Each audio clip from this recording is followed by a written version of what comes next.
Beim Trompetespielen kann es immer dazu kommen, dass man nicht nur Schritte nach vorne geht in der Entwicklung, sondern man geht immer, wenn man vorher einer nach vorne gegangen ist, wieder 2 Schritte zurück.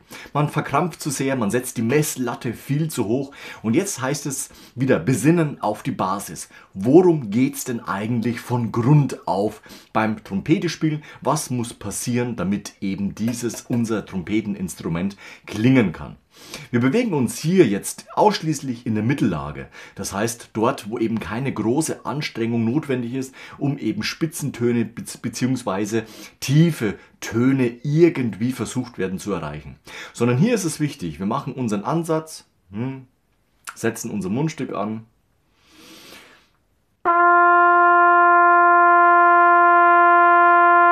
Und geben Luft nach außen. Natürlich immer mit dem Fokus, ist der Hals offen? Wie fließt die Luft nach außen? Wie fühlt sich das Spielen an? Wie klingt unser Ton?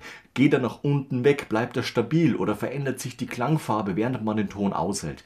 Das ist erstmal absolut die Basis. Das kannst du mit jedem x-beliebigen Ton machen. Meistens ist es so, wenn du die Trompete ansetzt und Luft hineinbläst, kommt eben automatisch das G1. Deswegen würde ich sagen, das ist immer unser Ausgangston, um eben täglich auf dieser Basis einsteigen zu können.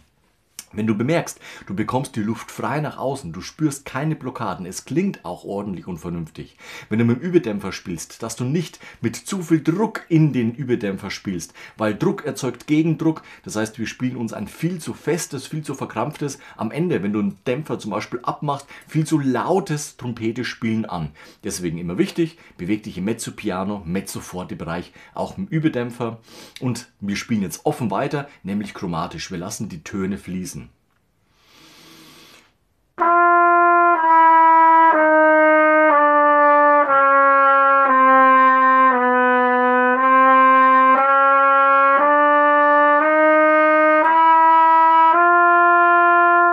Das in dem Tempo oder noch langsamer. Wichtig ist immer, wenn wir am Schluss versuchen wollen, diese Strecke auf einem Atemzug spielen zu wollen, dann eben die Geschwindigkeit entsprechend deiner Lungenkapazität eben anpassen. Oder gerne einfach 2-mal oder 3-mal diese Bewegung spielen. Auch natürlich kein Problem. Immer mit dem Gedanken, nicht zu schnell zu spielen. Weil wenn man nur schnell spielt, dann schleichen sich eventuell wieder Fehler ein, die man eben beim langsamen Spiel sofort bemerkt und dagegen angehen kann. Also lass locker, warm, weich die Luft fließen und beweg ganz bewusst deine Ventile nach unten und kehre wieder zu deinem Ausgangston G1 in dem Fall zurück.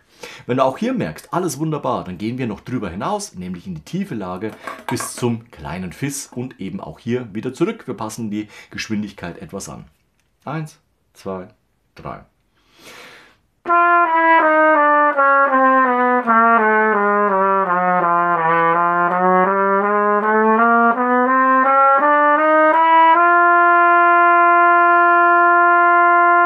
Jawohl. Und wenn du merkst am Ende, ich habe ja richtig viel Luft noch übrig, beim nächsten Mal einfach langsamer machen und du bekommst ein Gefühl dafür, was denn deine Geschwindigkeit für einmal Spielen eben ist. Aber versuch immer am Ende mit gesunder Luft anzukommen und nicht um jeden Tropfen Luft noch kämpfen zu müssen, sondern wichtig ist für uns immer,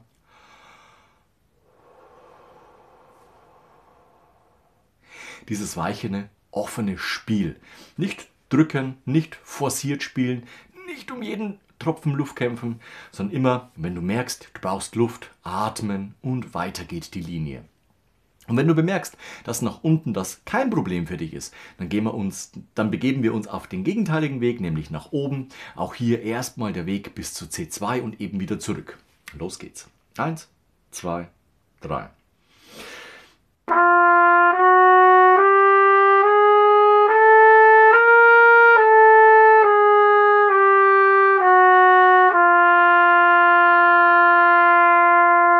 Jawohl, kein Problem. Jetzt gehen wir über das C2 hinaus und visieren jetzt mal das E an, also unseren nächsten Naturton in dem Fall. Los geht's. 1, 2, 3.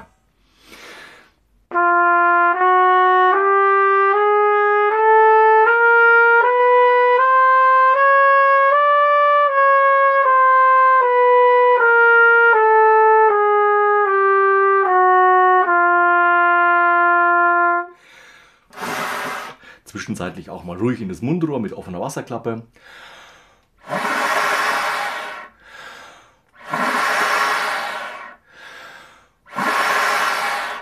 Und dann gehen wir weiter, nämlich zum nächsten Naturton von G1 bis G2. Auf geht's. 1, 2, 3.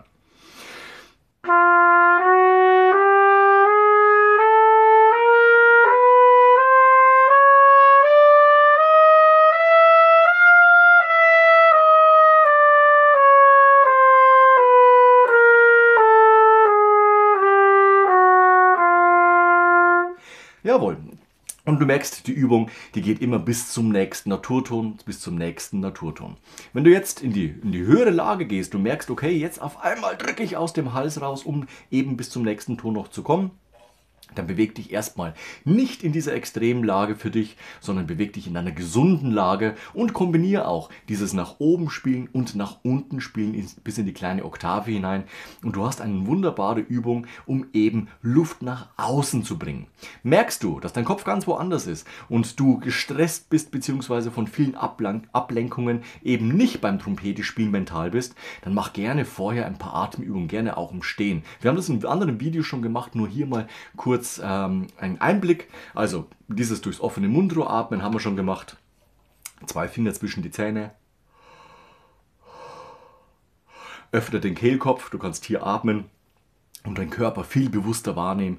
Und du wirst merken, auch hier strömt die Luft ganz anders in dein Instrument. Es wird insgesamt voluminöser vom Klang her, offener und mit weniger Blockaden. Auch Schultern nach hinten, nach vorne oder kreisende Bewegung bringen dich einfach ins Körperbewusstsein und dein Kopf ist mehr bei dir als bei anderen Dingen des alltäglichen Lebens. Und wenn du das gemacht hast, dann kannst du genau solche Übungen, wie gerade eben gezeigt, spielen. Ich empfehle dir erstmal den Anstoß wegzulassen. Wieso?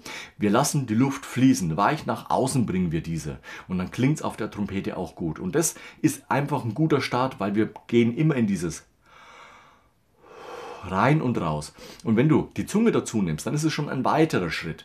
Bleib erstmal bei dem gebundenen Spiel 2, 3, 4 Wochen lang immer zum Einspielen gebunden, Luft fließen lassen, Mezzo Piano, Mezzo Forte, nicht lauter etc. pp. Wie gerade eben schon besprochen und du wirst merken, du hast immer einen wunderbaren Start und schaffst es, immer wieder bei dir zu sein und eben Blockaden zu lösen. Wichtig ist, wenn das einen gewissen Zeitraum gut funktioniert und dadurch auch eine Routine entwickelt hast, dann gehen wir sozusagen den nächsten Schritt und machen dann auf der gleichbleibenden Tonhöhe eben angestoßene Töne. Aber auch hier Step by Step, nämlich erstmal Tenuto, weicher Anstoß. 1, 2, 3.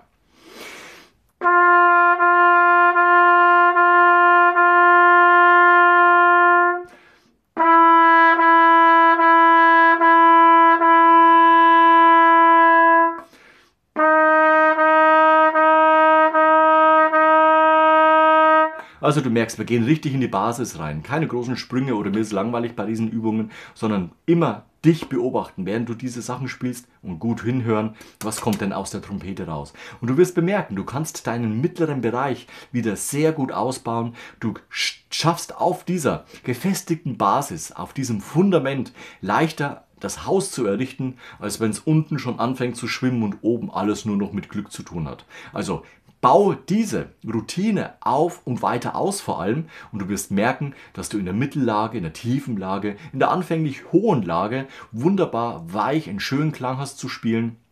Und dann geht's eben weiter Step by Step mit deinem Trompetentraining. Ich wünsche dir dabei sehr viel Erfolg.